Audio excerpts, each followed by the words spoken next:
O'zi kichik bo'lgani bilan vazifasi tog'dek keladigan endokrin bezlar haqida gaplashamiz. Demak, birinchi bezimiz glandula suprarenalis, buyrak usti bezlari.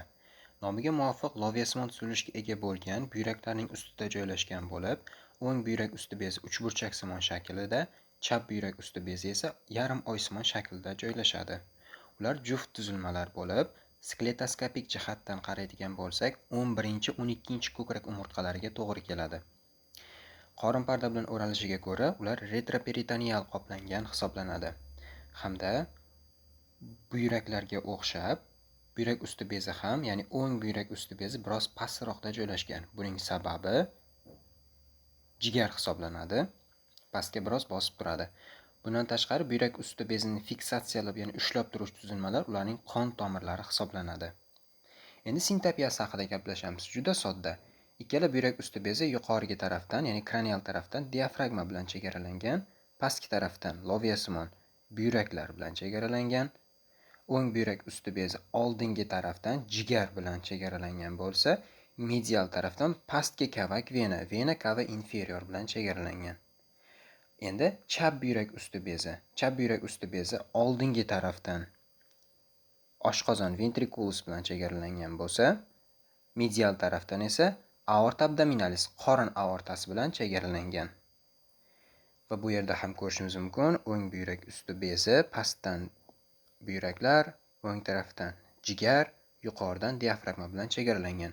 Chap buyrak usti bezi loviyasimon tuzilishga ega bo'lgan, pastdan loviyasimon buyrak, oldindan oshqozon, medial tarafdan aorta abdominalis bilan chegaralangan.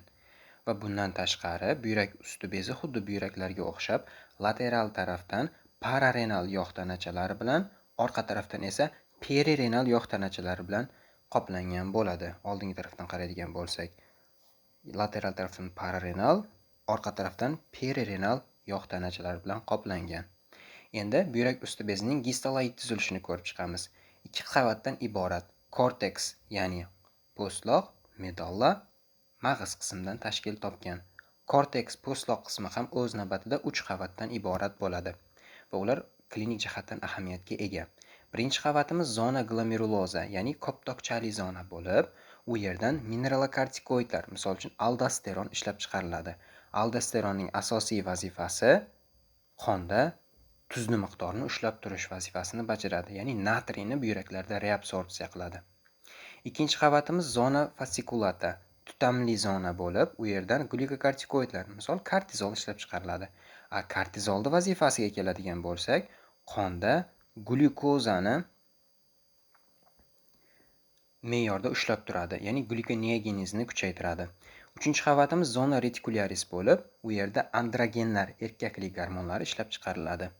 Endi medulla, postloq qismining ostida joylashgan mag'iz qismi haqida keladigan bo'lsak, u yerda adrenalin hamda noradrenalin hujayralari joylashgan bo'lib, u yerdan epinefrin hamda norepinefrin ishlab chiqariladi.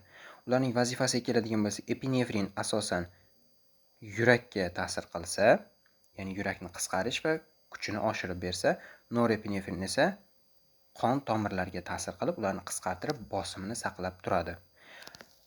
Shu yerda bir narsani aniqlab ketaylik. Adrenalin bu epinefrin, noadrenalin noepinefrin, ikkalasi bir xil. Ayrimlar ikkalasini ikki xil deb tasavvur qilishadi. Endi oshqozon osti bezining endokrin qismi haqida gaplashamiz. Ekzokrin qismi hamda anatomiyasi haqida biz video tayyorlaganmiz. Uni YouTube sahifamizdan oshqozon osti bezining anatomiyasi deb qidirsangiz bemalol topib olamiz. Hozir esa endokrin qismi haqida gaplashamiz.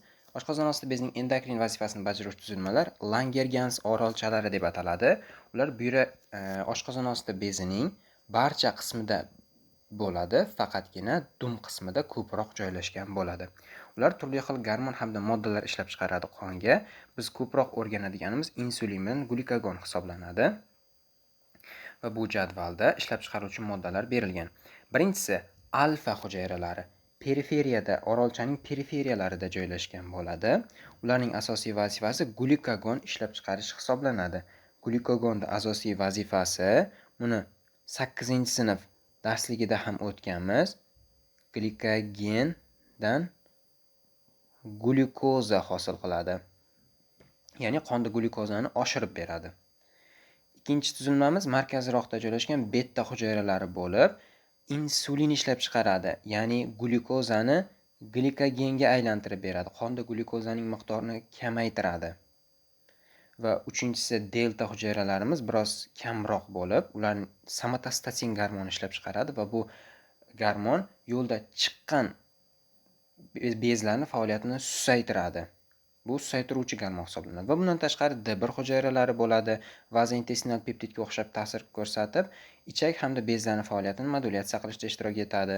Bundan tashqari pankreatik peptid hujayralari bor. U yerdan VIP, ya'ni vazointestinal peptid hamda pankreatik peptidlar ishlab chiqarib, bu ham sekretsiya va hazm jarayonini boshqarishda qatnashadi. Va bundan tashqari enteroxromatin hujayralari bor, enteroxromafin hujayralari bo'lib, ular ham endokrin hujayralarga kirib, substansiya P hamda serotonin ishlab chiqaradi va ular ham ichakdagi sekretsiyani kuchaytiradi, motor, ya'ni harakatini kuchaytiradi va neyrogumoral boshqarishda qatnashadi. Biz ko'proq o'rganganimiz yuqoridagi 3 ta, ya'ni glikagon, insulin hamda somatostatin. Ularning vazifasini fiziologiya darsida chuqurroq gaplashamiz.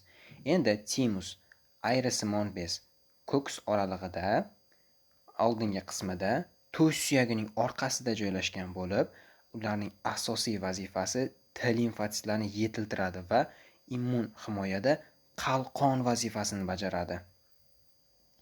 Endi ayrisimon bez chaqaloqlik davrida faol ishtirok etadi. O'smirlikka qarab kattalashib borib, o'smirlarda eng katta bo'ladi. Keyinchalik ular atrofiyaga uchrab boshlaydi keyinchalik va ularning o'rnini yog' to'qimalari egallab boshlaydi. Timusning ayrim qismlari umrbod saqlanib qolishi mumkin bo'ladi. Bugun o'rganadigan ma'lumotlarimiz shulardan iborat. Bizning kanalimizga obuna bo'ling. Biz kanalda do'stlarimiz bilan hamjamiyat yaratib, u yerda testlar, vaziyatli masalalar va rasmli savollarni ishlab, bilimimizni yanada kuchaytiryapmiz.